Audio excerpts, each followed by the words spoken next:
Carol Danvers, prodigal child of the Milky Way. Nick Fury, my favorite one-eyed man of intrigue. How goes it out there? Cold, no air, space. Isn't space supposed to be exciting, like the final frontier? Or maybe that's just a metaphor for something else. Let's find out. Hello and welcome to another episode of the Forever Fangirls podcast. I'm Sheila Amato, and along with my wife Kimberly, we're your hosts, and we're glad you can join us. And as you heard from the trailer, we're going to be reviewing The Marvels, which came out in 2023. Yes, this film was released on November 10th in theaters, and we saw it in 3D 4DX. So we were rocking and rolling all over the place, quite literally. That aside, our standard spoiler alert is in effect here, as we will be talking about specific plot points and themes. So if you haven't seen The Marvels yet, you will be spoiled. All right, so we're doing a little something different here where we discuss something noteworthy that happens in the industry. And the biggest one is that the SAG-AFTRA strike ended on November 9th, 2023. Yay! Sorry, I had to put that in there. No, it was a big deal. It's a very big deal. Unfortunately, it happened the day before the release of The Marvels, which wasn't good for the movie, but we'll get to that a little bit later. For now, we can discuss the facts about the movie. Yeah, and there's been several fan comments that have really liked the movie. Mm-hmm. Again, this is going to be part of the conversation, but just so we know some of the facts going in, their budget is $220 million. The opening weekend numbers were domestic of $47 million, international of $63 million, so worldwide was only $110.3 million. Yeah, it's all estimated, right? Yeah, estimated. It's all estimated and rounding numbers, because once you get into that type of zero digits, it's like whatever. Mm-hmm. But here's the thing. There was no real marketing due to the strike. I mean, I did see pop-ups in theaters, and you would see like a random trailer, but there were no premieres, there were no late night shows, the cast didn't go out and do anything, and other movies like Dune 2 pushed their film back because, in my opinion, films like this do need cast promotion to keep it in the forefront of people's minds. Mm-hmm. So that could have been a reason for the lower than average opening, not to mention some people have commented on the Threads post, like I said, that they were even unaware that the film was even out. Yeah. So this is a huge drop the ball on Disney marketing, in my opinion. Yeah. And even with the Marvels being pushed back, right, it still didn't help. No. So. And to be honest, this is another issue where, according to Rotten Tomatoes at the time of this recording, critics have given it 62%, but the audience score is 84%. Right. So we're going to be bringing this up later.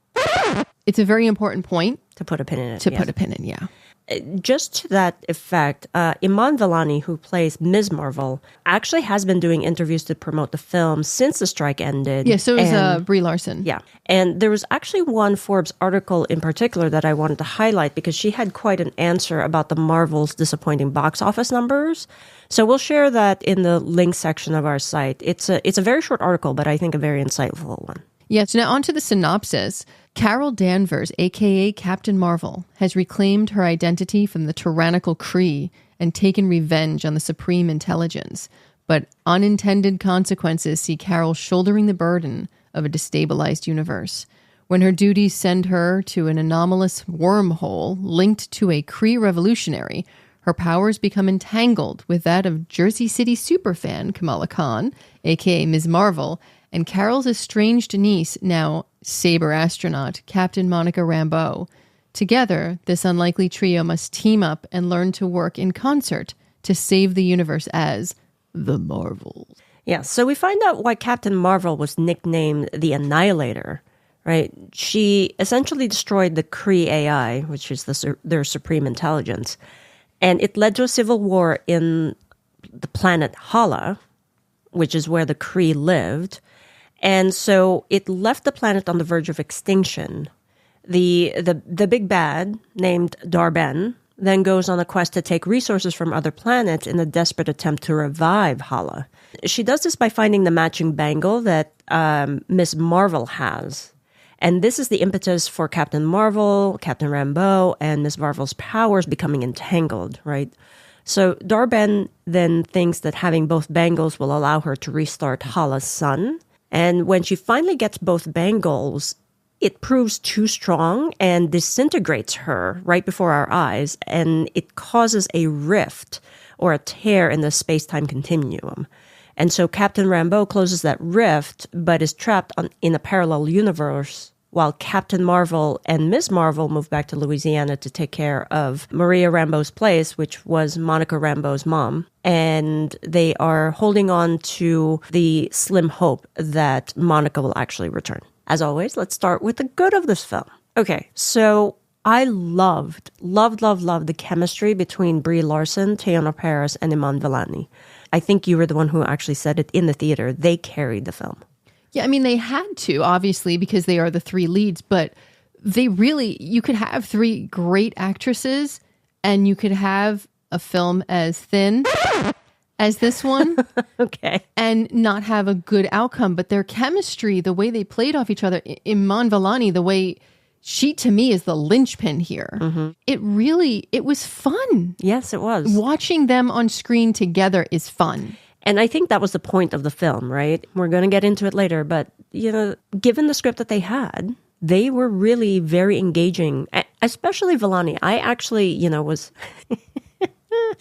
I was so, drawn to her because I totally related to the fact that she was fangirling all over Captain Marvel, because I would be the same. And what's funny is I felt very much like Monica, really, especially, and we'll get into a line she says during the dance sequence later. But, sometimes I look at you and I'm like, really? Yeah, well, yes.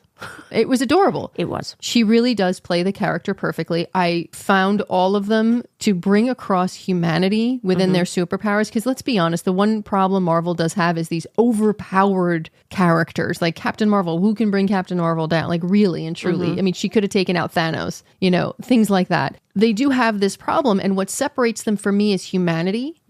And these three actresses make the characters so relatable that I think anybody could watch this and go, oh yeah, I can totally see that and have fun and laugh. And that's a testament to who you've actually cast in these roles. Right. Absolutely. And segueing into it, the diversity in this cast is incredible, I think. Yeah. There's really a lot of representation here. And it actually does highlight very strong female characters, which, you and I absolutely love. And I have to mention here that there's also diversity in the cats, the Flerken cats. There's so many different types of cats. I loved it. I'm just curious when Goose got pregnant. I mean, how do Flerkens get pregnant? Well, he's she is an alien cat. We don't know. I mean, it is an alien cat. Is it we don't know if they can self reproduce. So I'm curious. I would love to know more about Goose. Yeah, I know, really random, but there you go. Well, it segues really nicely into this next point, right? That the comedy was actually, I thought, hilarious in this. Oh, I found it landed perfectly well. Again, we were in 3D 4DX, so we had stuff being thrown at our faces and we had water being sprayed at us. We were rocking and rolling. And the chairs bounce all over the place. So when you're laughing, you have to hold on to the chair because you don't know if you're going to go flying out of the chair, which is fun. I mean, kudos to Regal for coming up with it. I really thoroughly enjoyed it. Yeah. When they were literally herding cats, I said, oh my gosh, they're herding cats. Yes. And then they just said that comment and I just died laughing. And Brie Larson turning around, smirking, giggling, and running after kitties. It was just, and the singing planet. Yeah. I wish there was more of that. There was just a lot of great comedy moments that I think kept this one going and was a great thread throughout because it showed another side to all three characters. And again, that's where the chemistry and everything else comes in. Right. We'll talk a little bit more about that too. But considering Flerkens are all CGI, I found that I felt the CGI here didn't feel as rushed or as fake in any capacity. So I'm going to disagree with you on that. Yes, I know. I'm putting a pin in that for my wife. But yeah, we'll definitely talk about it again. Okay. I think part of the thing also here that got kind of lost in all of this talk is that Nia DaCosta, the director of the Marvels, this movie at 110 million, right, is the biggest debut for a black female director. Really? Yes. That's amazing. Yes. And again, it got lost. It's gotten lost in the fact that everyone thinks it's a flop. So we'll also link the article in our links page about this. We have to highlight that is a very, very big accomplishment, right? Let's talk about some of the themes because there's also, even though it was a fun movie, there are a lot of themes that were going that were happening throughout. Yeah, but isn't that like the best films always have great underlying themes that are hidden by laughter and everything? Yeah. Yes. So I would say my first theme that I found was guilt. Mm-hmm. And I felt that, Carol could go home to Earth because of her decision to destroy the Supreme Intelligence and, how it caused Hala's almost demise. And she's been trying to make up for it ever since. Instead of like going home and talking to her family, maybe asking help, she opted to exile herself to space where she's cold, right, alone. So she's constantly putting herself through torture because she feels she deserves it. Right. And that was the point that I made in the opening, right? Mm-hmm. Was this a metaphor for something else? And I think that is true. And the thing that I thought was really, really great in this film is that we saw that Carol Danvers, to your point earlier, is human. Mm-hmm. Right?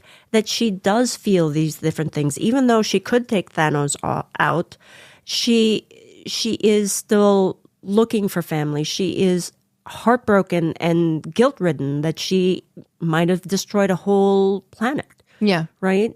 And then her laughing with glee when she was herding cats. Mm-hmm. It was just a great showcase of the whole person that Captain Marvel is. And that also, to me, leads into what I noticed as the second theme, which was family. Mm. Because, Carol and Monica are rebuilding theirs. And Monica literally, when Carol admits to what she's done, Monica looks at her and goes, that's not how family works. Right. It was a very poignant line and a very poignant moment because we do feel immense guilt for certain things we've done wrong. Right. But your family is there to love you and support you. And it doesn't have to be biological family because obviously Monica is not her true blood niece. Correct. It's chosen family, and it's about supporting one another. And then, if you go to the other side, Kamala is finding her way with her new powers and responsibility, but it also comes with responsibility to her family and her culture. And it's very interesting because you see her parents like forbidding her to travel to another planet. And, they're like, but we forbid you to do this because you're going to be in danger and we have to protect you. But then Kamala's also going, but I have to because our powers are intermingled and I have to save people. This is what I'm born to do. Right. And there's a balance that they need to strike. Her coming of age. Yeah. And they're all trying to find their footing around all of these new changes going on around them. It's nice to see them all come together as a team. Right. The one thing that I want to bring up also, the reason why I think Captain Marvel couldn't reach out was because she couldn't remember a lot of her memories, right? They were erased by the Kree. So she didn't know who she was and she didn't know that she could reach out. Yeah, but right? in the same token, in the first movie, she leaves literally and Monica shoves it back in her face because she's still so hurt. She said, you'd be back in like a flash. Yes. So she had enough current memories to remind her that Maria and Monica were there for her. Yes. There's another thing in here that we're forgetting, and I have to bring it up. At a certain point, Thanos did the snap, and Monica disappeared, and Maria was suffering. And we do see in the film Maria dying from cancer. So it could be, we don't know exactly when everything happened in the timeline. For all we know, she did come back. She did try to get help, but Maria and Monica were not there. Right. So we're unsure of that tidbit of information. Yeah. So it highlights the fact that she doesn't want to get hurt again, right? Again, another very, very human response. Yeah, it highlights the confusion, the fear, the loss, the guilt. All of that weighs on you. But I also think the ending brings it all kind of full circle because the ending shows Kamala's family moving into the home that Monica shared with her mom, Maria, that I believe Carol also lived in. See, I don't know if I'm not she sure. lived in. Yeah, I'm not sure either. But one could assume, it could be assumed that they all lived together because she was helping raise Lieutenant Trouble. Yeah. But Carol's there. It appears they all moved in together. And now she has a new family that she's going to protect, a new Lieutenant Trouble. And she even sits in the plane and says, you sit in the driver's seat, which is a parallel to what she did with Monica. And she doesn't have the keys because it's Monica's plane and she's just going to take care of it until Monica comes back. Yeah. But it's, again, family always ebbs and flows. Family can change and adapt. It is what you make of it. And it is who you make it with, who you choose to have in. And I think that's a beautiful, beautiful theme throughout this. Absolutely. And I think what makes that beautiful is the fact that, Kamala, she is coming of age. Part of that is the loss of her innocence. So you're saying loss is another theme? Loss is another theme because, we first meet her, she is fangirling over, Captain Marvel, she fangirls over Nick Fury. She's like, oh my God, am I part of the Marvels? Is this a test? It's an exciting time for her until she realizes, this is not fun and game. That in order to fulfill her destiny of being a superhero, she has to make the hard choices. Just like Captain Marvel did, just like Monica Rambeau did when she went to the other side to close the rift. And she does make the hard decision because there's a great parallel where they're on the Skrull planet and they're trying to save everybody, and Ms. Marvel is holding up rocks and trying to get people out. And it was either Monica or Carol who grab her and pull her back into the ship because they're like, you save who you can save. Yeah. And then when they're It was Captain Marvel. It was Captain Marvel. And then at what's the planet's name? Aladna, I think. Aladna? We'll go with Aladna. That sounds good. So the water planet, it's where Captain Marvel's prince is.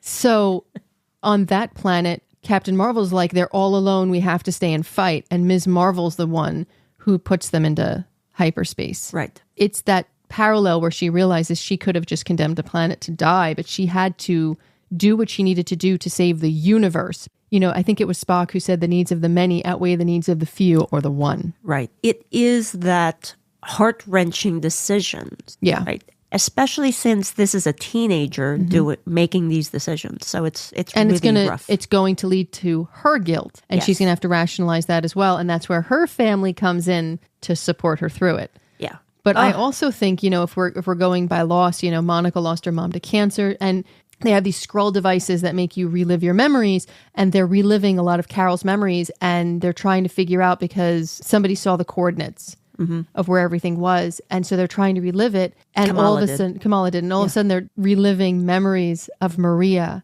dying, and how Carol was there for her mother. Yeah, that Maria didn't realize. Yeah, Maria had no knowledge of it. Maria didn't know that Carol was there. Maria thought that Monica wasn't sure that Carol was there, and Monica thought she abandoned them. Yeah. And instead, Carol was there. The blip happened. Monica wasn't there. Right. So that's a loss.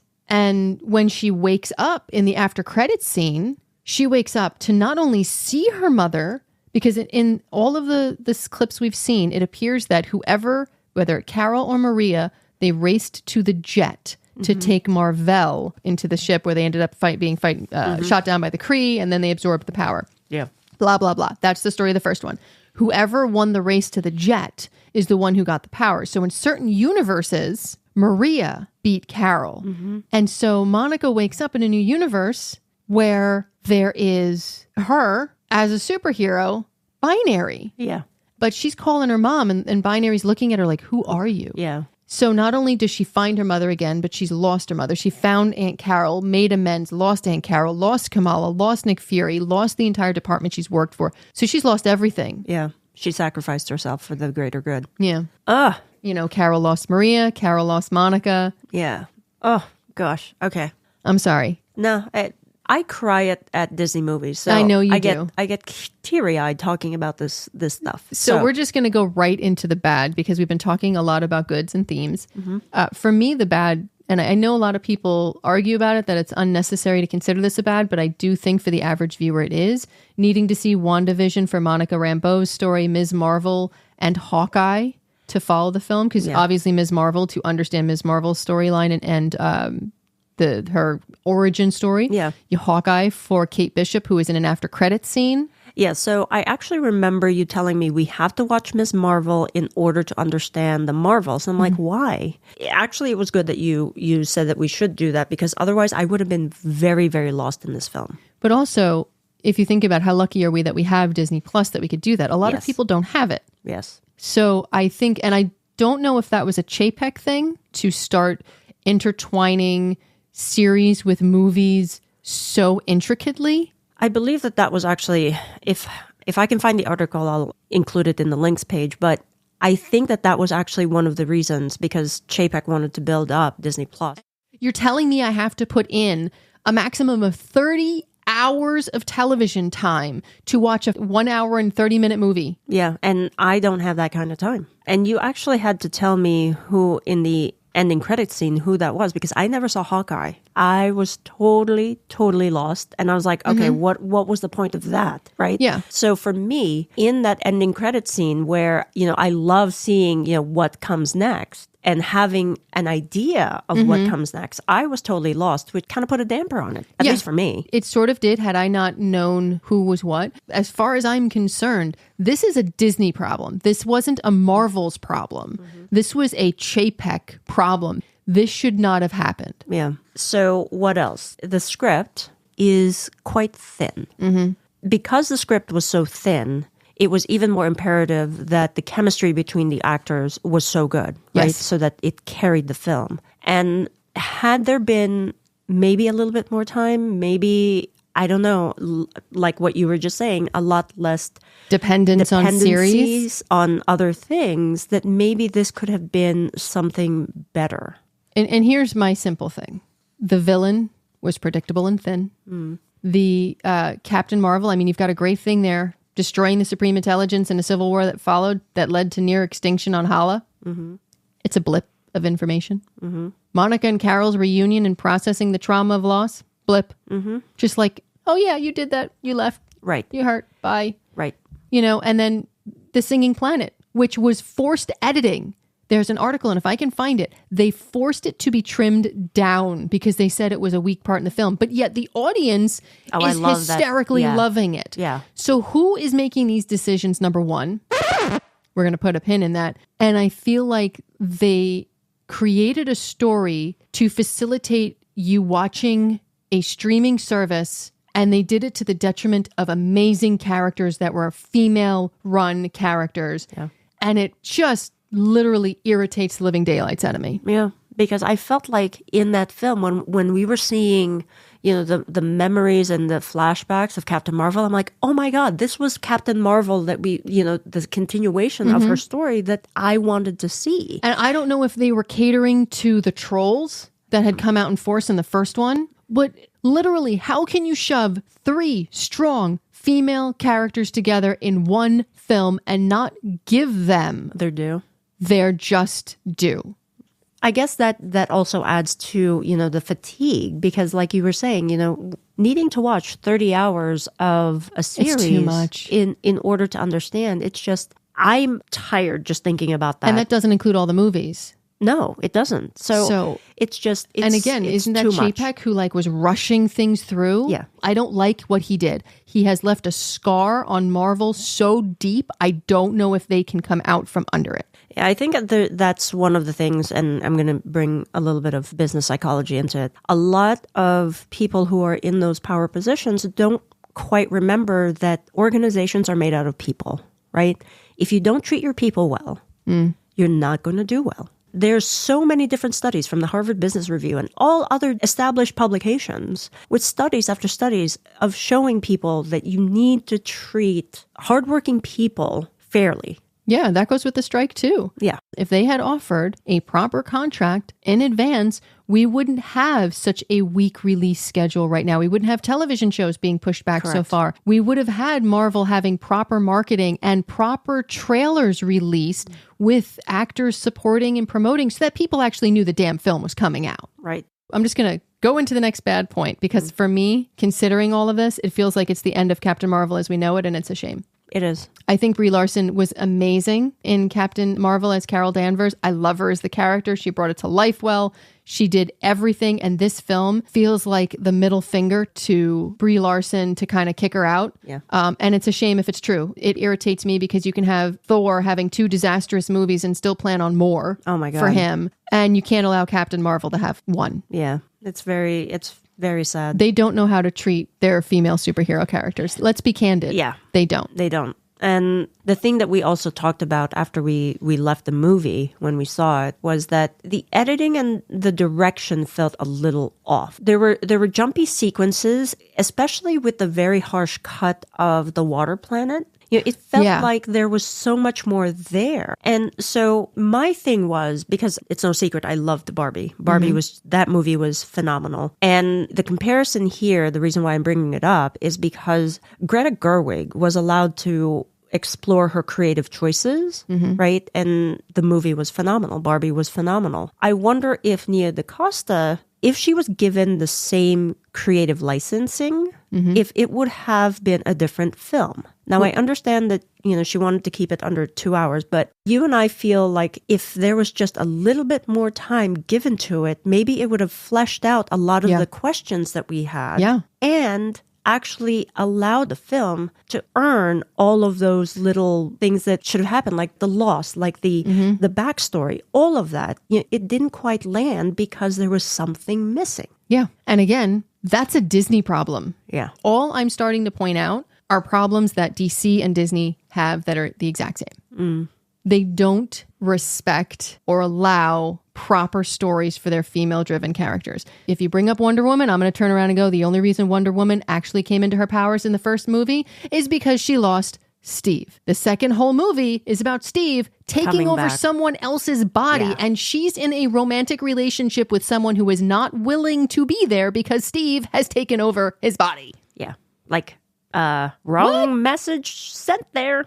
But then you have Barbie, and people ripped apart Barbie because, that speech was so in your face about women and blah, blah. But it made $1 billion.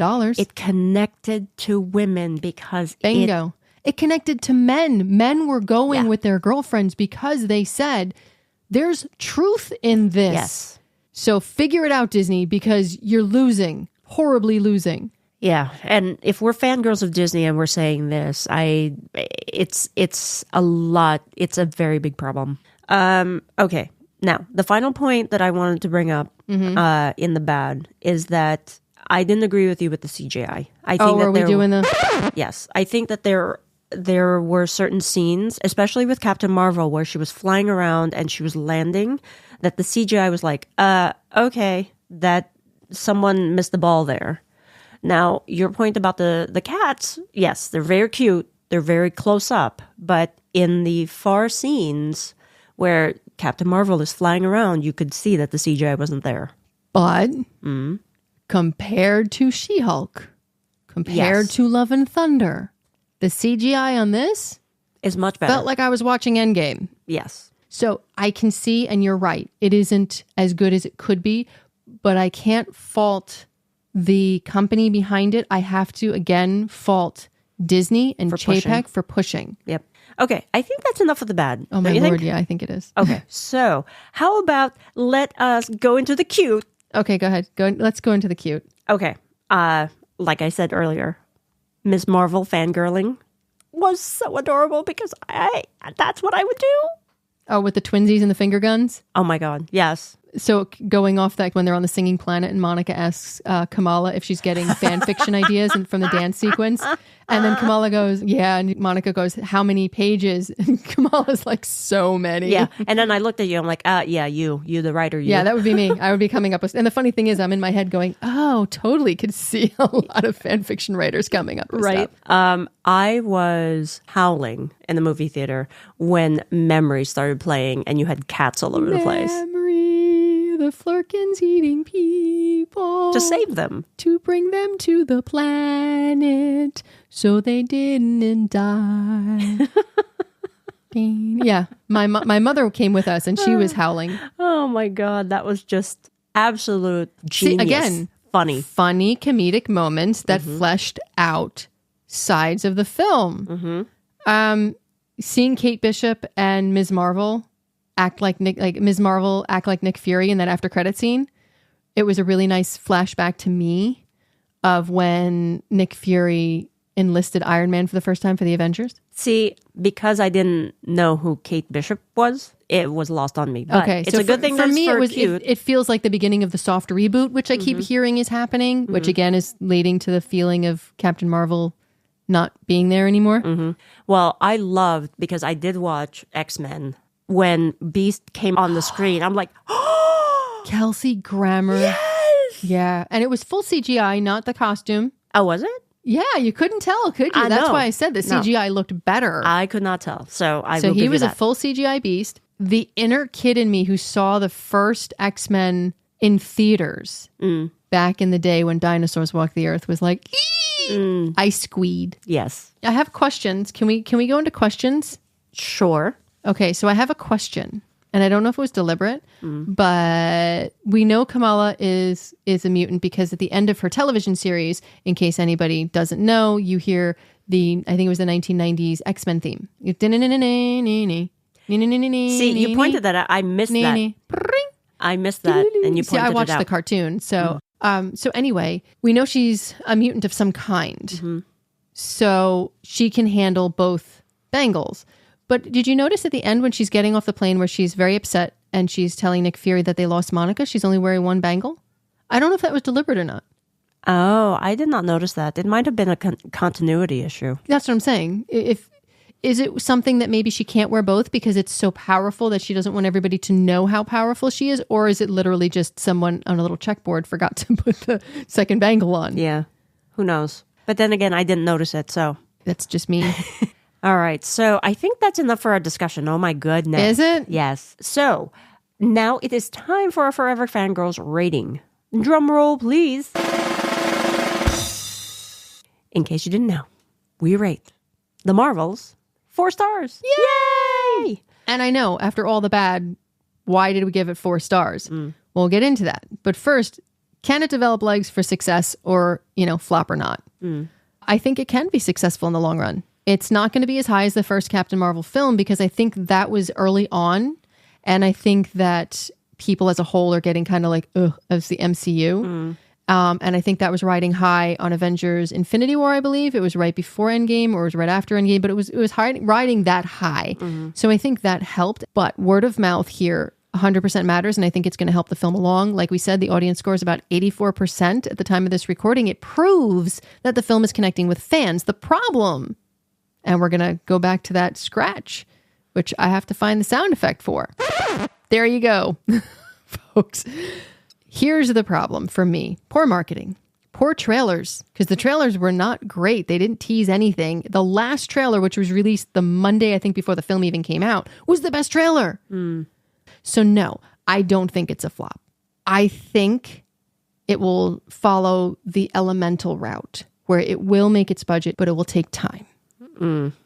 I hope that it does find its legs because it is a fun film and has very strong themes of family, sisterhood, finding yourself when you've lost your way. It's not going to make $1 billion, but it certainly would be a film that I would see again, just like the first Captain Marvel movie, because I think it is that good. And on that note, I'm going to say that it was wonderful to finally see Captain Marvel on our screens. Having seen a lot of Marvel and DC over the years, comments that The Marvels was the worst film of all time kind of blows my mind. It's a silly romp, has comedic moments, serious undertones and themes like all of them do. And I don't know what would have happened if Chapek didn't push Disney+. He's run Disney into the ground. He's helped and furthered along Marvel fatigue. And I am thankful that that person is no longer in charge of anything to do with Disney. It doesn't all fall on him, but the majority, in my opinion, does. I hope that the Marvel films in the future do not have this problem, but I'm sure they will because we're all marveled out. So on that note, I want to see Brie Larson in the suit again. If not, I'm going to be extremely disappointed and frustrated by the lack of support of female superhero characters. And I couldn't said it better myself. And I wonder, if there is a director's cut out there for this film that changes the complexion of the movie. Similar to Zack Snyder's cut of the Justice League. Not that the Marvels need to be 4 hours long, don't get me wrong there. But I think being longer than an hour 45 minutes would have added more depth and development to the characters. Like Kimberly, I hope that we get to see more of the Marvels characters because I think there's a lot of story left there to tell. And I think it's a good time in the theaters if they have good stories. Yeah. It would be a shame if we don't see them together again. It would be a disservice to your audience because of how good their chemistry is. Absolutely. So that's going to be our show for today, folks. We appreciate you tuning in to our review of the Marvels. If you'd like to reach out to us here at Forever Fangirls Podcast, we do have several ways you can do it. Just go to our website. You can leave us voicemail. There's a contact form, all of our socials, buttons to subscribe, join our Discord, and to leave a review on the podcast. And until next time, stay safe, be kind, and remember, higher, further, faster. No matter where you are in this universe or any other, family is forever.